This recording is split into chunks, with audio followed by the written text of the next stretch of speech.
geedihii baa markaa tala isugu noqday baa la yidhi.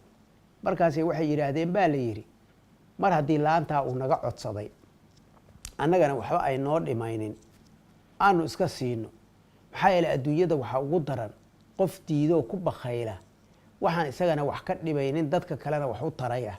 qofkii ku bakhayla adduun ugu daran bay yidhaahdeen. markaasay isku raaceenoo laantii ayay yidhaahdeen waan kuu fasaxnaye laantaa rabto oo gudintaada ku habboon qaado. halkii uu ninkii laan wanaagsan ayuu geedihii ayuu ka goostay oo gudintiibuu ku daabtay. markaasuu intuu dhagax u tegey oo ku garaacay, ilaa gudinta laanta marka sidaa loo geliyo geedka daabka waa un lagu ekeeyaa, wax kaloo u baahan yahay male, waa lagu adkeeyaa un.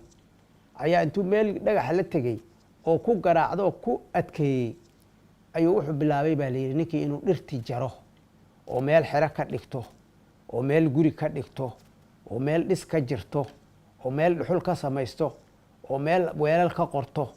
dhirtii buu la galay gudintii oo u baabi'iyey.